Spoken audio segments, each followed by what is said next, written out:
13 तारीख का कार्यक्रम होने के पहले ही 2 दिन वो चले गए। इसका मतलब साफ है कि वो नागपुर से भाग गए। एक कारण है अखिल भारतीय अंधश्रद्धा निर्मूलन समिति। ये समिति ने आज तक कई बाबाओं का भंडाफोड़ किया। यहाँ बड़े बड़े बाबाओं को नागपुर से भगाया। भाई आप ऐसे दावे करते हो तो सिद्ध कर कर बताए, क्योंकि लोगों को लगता है कि उनमें दिव्य शक्ति है, लेकिन उनको मालूम है कि मैं ठगी करता हूँ। तो पुलिस को ये मैंडेटरी है, ये गुनाह दाखिल करना ही होता, इसलिए उनको भगाया गया है ताकि पुलिस को थोड़ी सहूलियत मिले।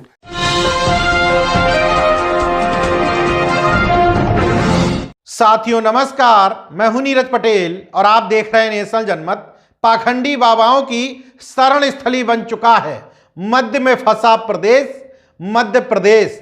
उसी मध्य प्रदेश के छतरपुर जिले के बागेश्वर धाम का एक पाखंडी बाबा है धीरेन्द्र कृष्ण शास्त्री। महाराष्ट्र के नागपुर में जब ये राम कथा करने गया तो उसको रोकना था 5 जनवरी से लेकर के 13 जनवरी तक, लेकिन ये बाबा 11 जनवरी को ही नागपुर से उल्टे पैर वापस आ गया। ये कहना है महाराष्ट्र सरकार द्वारा जादू टोना के खिलाफ बनाए गए कानून के जन जागरूकता अभियान के लिए बनाई गई एक समिति के सह अध्यक्ष श्याम मानव का उनका दावा है कि धीरेन्द्र कृष्ण शास्त्री का नागपुर में जो कार्यक्रम आयोजित किया था उस कार्यक्रम में दिव्य दरबार शब्द लिखा था, और दिव्य दरबार का मतलब जादू टोना टोटका, किसी दैवी शक्ति के नाम पर पैसा लूटना। और जो महाराष्ट्र में जो ये समिति काम करती है, महाराष्ट्र सरकार द्वारा ही ये समिति बनाई गई है। इसमें कड़े कानून भी हैं, जल्दी जमानत भी नहीं मिलती है। इसी कानून के क्रियान्वयन और जन जागरूकता फैलाने की जिम्मेदारी क्योंकि श्याम मानव के पास है, तो उनका कहना है कि उन्होंने इस अंधश्रद्धा के खिलाफ पुलिस में कंप्लेंट की। बार बार शिकायत पहुंचने के बाद बागेश्वर धाम वाले धीरेन्द्र कृष्ण शास्त्री तक यह सूचना पहुंची और वहां के स्थानीय आयोजकों ने उसको खिसकाने में ही वहां भलाई समझी। बात यहीं पर खत्म नहीं होती। श्याम मानव ने तथाकथित ईश्वरीय और दैवीय शक्ति रखने वाले धीरेन्द्र कृष्ण शास्त्री को सीधे सीधे चुनौती दी कि अगर तुम्हारी हिम्मत है तो दैवीय शक्ति प्रूफ करके दिखाओ, मैं तुमको 30 लाख रुपए भी दूंगा, और अगर तुमने प्रूफ कर दिया तो तुम्हारे चरणों में गिरकर जीवन भर इस अंधश्रद्धा उन्मूलन समिति के लिए काम नहीं करूंगा।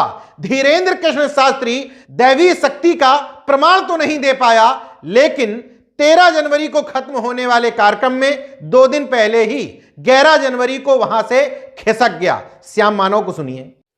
और 13 तारीख का कार्यक्रम होने के पहले ही 2 दिन वो चले गए। इसका मतलब साफ है कि वो नागपुर से भाग गए।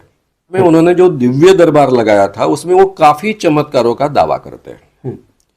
जैसे कि उनका दावा है कि वो अपने भक्तों का नाम अपने आप पहचानते हैं, उनके पिताजी का नाम पहचानते हैं, उनकी उम्र बता सकते हैं। इतना ही नहीं, उनका मोबाइल नंबर बता सकते हैं।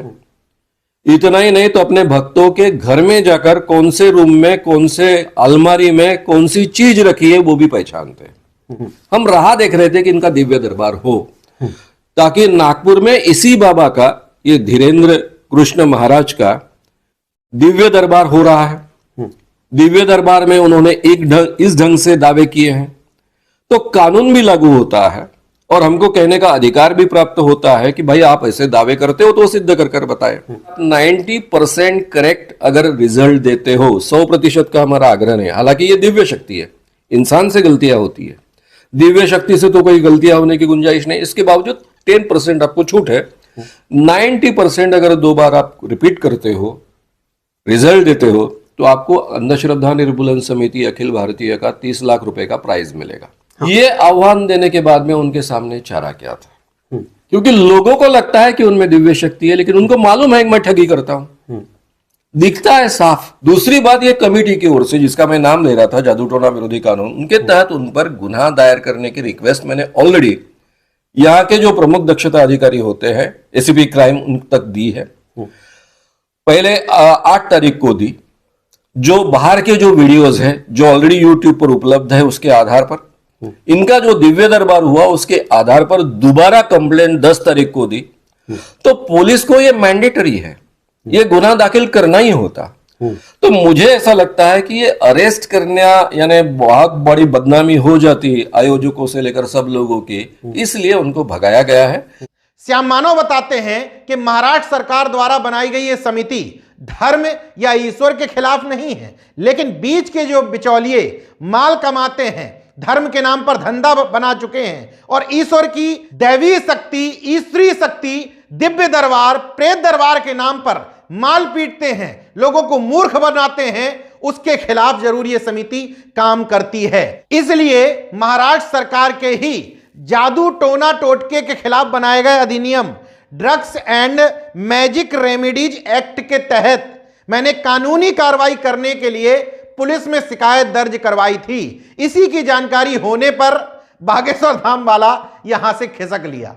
इस मामले में बागेश्वर धाम या धीरेन्द्र कृष्ण शास्त्री की तरफ से कोई सफाई नहीं आई है, लेकिन कार्यक्रम आयोजकों ने जरूर कहा है कि अचानक से धीरेन्द्र महाराज को कोई जरूरी काम आ जाने के कारण 13 जनवरी का कार्यक्रम 11 जनवरी को ही समेटकर वहां से निकल लिए। सोचिए, महाराष्ट्र के अलावा अन्य प्रदेशों से भी अंधभक्त बड़ी तादाद में वहां पहुंचे हुए थे।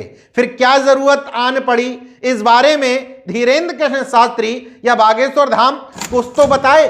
कैसी कौन सी जरूरत आन पड़ी थी? क्या इससे पहले भी कहीं हुआ है कि कार्यक्रम का कार्ड जारी होने के बाद कार्यक्रम रद्द किया गया हो? हाँ, एक जगह जरूर हुआ है, क्योंकि मध्य प्रदेश में ओबीसी महासभा धीरेन्द्र कृष्ण शास्त्री की हालत खराब किए है। तो मध्य प्रदेश से सटे ललितपुर में धीरेन्द्र कृष्ण शास्त्री की कथा से पहले कुछ कूपन जारी हुए कि इस चीज के लिए इतना पैसा, इस बात के लिए इतना पैसा, ये खरीदने के लिए इतना पैसा।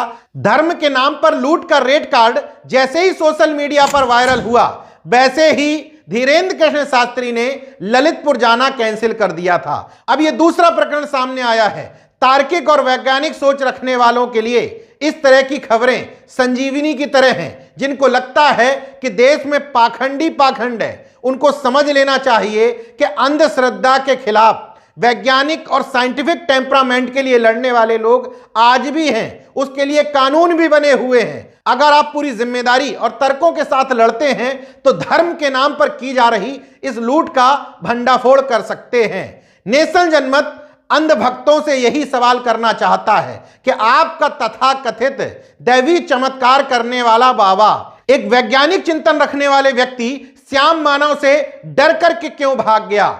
मान लीजिए किसी काम से ही गया था, तो उससे पहले चुनौती तो दी गई थी, उस चुनौती को स्वीकार करते 30 लाख रुपए के लिए ना सही, लेकिन उस चुनौती को स्वीकार करके अंधभक्तों को यह साबित तो करते कि कोई दैवी शक्ति होती है। धीरेन्द्र कृष्ण शास्त्री जैसे पाखंडी समय समय पर लोगों को बताते हैं कि इस दुनिया में ईश्वर की मर्जी के बिना कुछ नहीं होता। अपने कार्ड में लिखते हैं कि इतने बजे से कथा शुरू होकर के हरि इच्छा तक चलेगी, मतलब खत्म भी हरि की इच्छा से हुई है, क्योंकि वो तथाकथित भगवान ये नहीं चाहता कि उसके और उसके भक्त के बीच के ये बिचौलिए धर्म के नाम पर लूट का अड्डा चलाएं। अगर उसमें इतनी ही ताकत होती तो वो श्याम मानव जैसे लोगों को मंत्र फूंक करके उनके दिमाग पर कब्जा कर सकता था, उसका दिमाग पलट सकता था। लेकिन अफसोस की बात है कि इस तरह की कोई चीज एग्जिस्ट ही नहीं करती। सालों साल से धर्म की अफीम खा करके आप बैठे हैं, उससे आपका दिमाग पूरी तरीके से कैप्चर हो चुका है, इसलिए सोचने समझने की क्षमता नष्ट हो चुकी है। वरना देश का संविधान भी आर्टिकल 51A के जा के तहत देश के नागरिकों से यह अपेक्षा करता है कि मानववादी, वैज्ञानिक और तार्किक दृष्टिकोण देश की जनता और सरकारों में पैदा करना है। देखते रहिए नेशनल जनमत, जागरूक और सजग बने रहिए। जय विज्ञान, जय संविधान, जय लोकतंत्र। धन्यवाद।